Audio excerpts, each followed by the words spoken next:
मेरा नाम चंद्रशेखर है और आज के इस वीडियो में हम बात करने वाले हैं पोर्टुगल के जॉब सर्च वीज़ा की। देखिए, पोर्टुगल के जॉब सर्च वीज़ा के बारे में पहली बार मीडिया में रिपोर्ट्स आई इसी साल जून में। तब से बहुत सारे लोगों ने मुझे कांटेक्ट किया और पूछा कि जॉब सर्च वीज़ा क्या है। इनफैक्ट ये माना जा रहा है कि 30 अक्टूबर से ये जो जॉब सर्च वीज़ा वाला लॉ है ये इम्प्लीमेंट भी हो जाएगा। अब देखना ये है कि जो ऑफिशियल वेबसाइट्स हैं, जैसे सैफ की वेबसाइट है या वीएफएस की वेबसाइट है, उसमें कब ये वीज़ा कैटेगरी आती है। मैं आपसे रिक्वेस्ट करूँगा कि आप इस वीडियो को लास्ट तक देखना, क्योंकि मैं आपको डिटेल में बताने वाला हूँ कि पोर्टुगल के जॉब सर्च वीज़ा के डिटेल्स। मैं ये बताऊंगा कि जॉब सर्च वीज़ा पे आप कितने महीने तक पोर्टुगल में रह सकते हैं, जॉब सर्च वीज़ा के लिए क्या क्या रिक्वायरमेंट्स हैं, जॉब सर्च वीज़ा पे अगर आप जाना चाहते हैं तो आपको क्या क्या तैयारी करनी चाहिए, क्या आप जॉब सर्च वीज़ा को एक्सटेंड कर सकते हैं, इस बारे में भी हम बात करेंगे। हम ये भी बात करेंगे कि क्या जॉब सर्च वीज़ा पे आप और शेंगन जोन कंट्रीज़ में काम कर सकते हैं या काम ढूंढ सकते हैं, इस बारे में भी हम बात करने वाले हैं। इससे पहले कि हम आगे बढ़े, मैं आपसे रिक्वेस्ट करूंगा कि आप हमारे यूट्यूब चैनल को सब्सक्राइब कर लीजिए, क्योंकि मेरा पर्पज़ है आपको 100% जेन्युइन इन्फॉर्मेशन देना, जो बेस्ड है मेरे एक्सपीरियंस पे। मैं खुद ट्रैवल कर चुका हूँ कई बार पोर्टुगल, इनफैक्ट फिर दोबारा से जाने वाला हूँ अगले महीने, और रिसर्च पे और हमारे क्लाइंट्स के एक्सपीरियंस पे। इसके अलावा हम ऑफिशियल सोर्सेज पे जाके पढ़ते भी हैं जो भी नए लॉज आ रहे हैं, और मैं अपने जो लॉयर्स हैं पोर्टुगल में उनके साथ डिस्कस भी करता हूँ।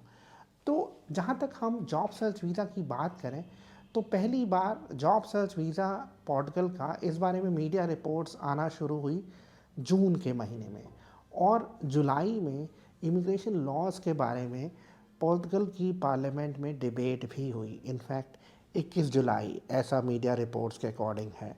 अब ये जो जॉब सर्च वीज़ा है, इसके पीछे इरादा है कि जो पोर्टुगल में वर्कर्स की शॉर्टेज है उसको एड्रेस करना।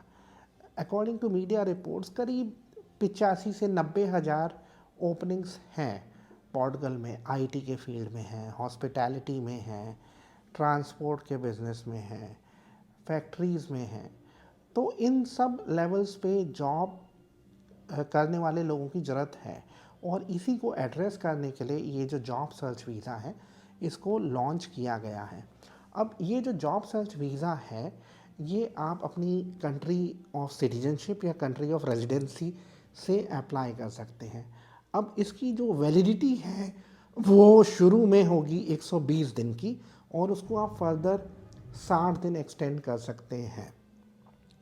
अब इसमें अगर हम रिक्वायरमेंट्स की बात करें, देखिए ये जो वीज़ा है इसका पर्पस है कि आप पोर्टुगल जाएं और वहाँ पे जॉब सर्च करें। अब इसमें इनफैक्ट जो डॉक्यूमेंटेशन रिक्वायरमेंट है ये ऑफिशियली अनाउंस नहीं हुई है, लेकिन बेस्ड ऑन और कंट्रीज़ में जो जॉब सर्च वीज़ा है उसकी क्या रिक्वायरमेंट होती है, तो हम उसी एजम्पशन पे आगे बढ़ेंगे। जैसे जर्मनी में जॉब सर्च वीज़ा है, ऑस्ट्रिया में जॉब सर्च वीज़ा है, तो अगर हम उस तरीके से आगे बढ़ें तो मैं यहाँ पे आपको थोड़ा सा रिक्वायरमेंट बता देना चाहूँगा जो पोर्टुगल के जॉब सर्च वीज़ा के लिए होने वाली है। डॉक्यूमेंट्स की रिक्वायरमेंट की हम बात करें, देखिए आपके पास ये मतलब आपको दिखाना पड़ेगा कि आपका इरादा पोर्टुगल में जाके जॉब ढूंढने का है। तो आपको पास कॉरेस्पॉन्डेंस होनी चाहिए पोर्तुगीज़ कंपनीज़ के साथ या एम्प्लॉयर्स के साथ। और ये भी अच्छा रहेगा कि अगर कोई पोर्तुगीज़ कंपनी आपको एक प्रॉमिस दे, प्रॉमिसरी नोट भी लिख के दे दे कि वो आप में इंटरेस्टेड है, और अगर आप पोर्टुगल आएंगे तो आपको जॉब ऑफ़र किया जा सकता है। इसके अलावा आप ईमेल्स भेजिए, क्योंकि ये सारे डॉक्यूमेंटेशन की ज़रूरत पड़ेगी जब आप पोर्टुगल के जॉब सर्च वीज़ा के लिए अप्लाई करेंगे, क्योंकि एम्बेसी ये भी जानना चाहेगी कि आपने क्या रिसर्च की है जॉब सर्च करने के लिए। इसके अलावा आपकी एजुकेशन क्वालिफ़िकेशन, इनके भी कॉपीज़ चाहिए होगी। पुलिस क्लियरेंस सर्टिफिकेट चाहिए होगा। यहाँ पे बेसिकली आपको रिटर्न टिकट भी दिखाना पड़ेगा, और आपके जो भी डॉक्यूमेंट्स, एजुकेशन के डॉक्यूमेंट्स हैं ये अपोस्टिल होंगे। आपको आपका बर्थ सर्टिफिकेट चाहिए होगा, और जैसे मैंने आपको बताया कि अगर कोई एम्प्लॉयर है जो आपको प्रॉमिस कर रहा है एम्प्लॉयमेंट, अगर वो है तो बहुत अच्छा रहेगा। इंश्योरेंस आपको चाहिए होगा जो वैलिडिटी जिसकी 6 महीने की हो। और अगर आपके पास ये सभी डॉक्यूमेंट्स हैं तो आप वीज़ा के लिए अप्लाई कर पाएंगे। मेरा मानना है इसके अलावा आपको इनकम डॉक्यूमेंट्स भी शो करने पड़ेंगे, जैसे 3 महीने की bank statement, income tax return, क्योंकि ये जनरल रिक्वायरमेंट रहती है ज़्यादातर यूरोपियन कंट्रीज़ की किसी भी तरीके के वीज़ा के लिए। तो ये डॉक्यूमेंट्स भी होने चाहिए आपके पास। बैंक स्टेटमेंट, अगर आप काम कर रहे हैं उसका प्रूफ हो, तो ये सारे डॉक्यूमेंट्स आपको अरेंज करके रखने हैं। एक चीज़ मैं आपको बता देता हूँ, देखिए ये सुनने में बड़ा आसान लगता है कि आप पोर्टुगल जाएंगे आपको जॉब मिल जाएगा।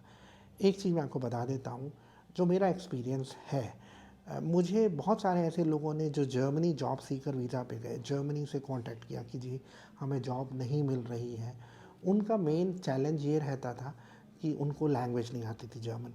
तो मैं कहूँगा अगर आप पोर्टुगल जॉब सीकर वीज़ा पे जाने का प्लान कर रहे हैं तो पोर्तुगीज़ पे भी काम करना शुरू करिए।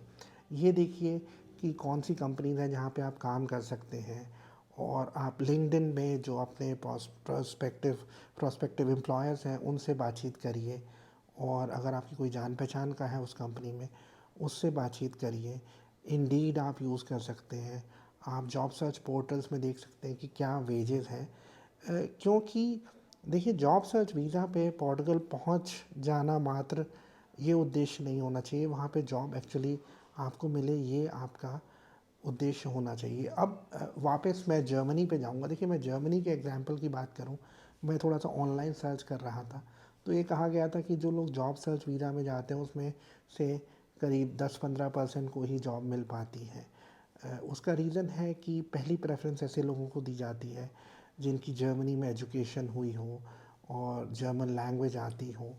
तो इस लिहाज से मैं कहूँगा कि आपकी एजुकेशन भी ठीक होनी चाहिए और आपका वर्क एक्सपीरियंस होना चाहिए, और पोर्तुगीज़ का बेसिक भी आपको सीखना चाहिए अगर आप जॉब सीकर वीज़ा पे जाने वाले हैं तो। अब मैं आगे आपको थोड़ा सा रिक्वायरमेंट बता दूंगा। देखिए आप एक बार पोर्टुगल जाते हैं, क्योंकि मैं देख रहा था एक पोर्तुगीज़ वेबसाइट पे जो ऑफिशियल वेबसाइट है, उन्होंने ये भी कहा है एक रिक्वायरमेंट है कि आपको पोर्टुगल जाके रजिस्टर करना पड़ेगा अपने आप को आईईएफपी पे। आईईएफपी वहाँ का institute of employment and vocational training है। मैं रिपीट करूँगा, आईईएफपी। यहाँ पे बेसिकली आप एम्प्लॉयमेंट के लिए खुद को रजिस्टर कर सकते हैं। अगर आप मैं उसमें देख रहा था कि शर्तें क्या हैं।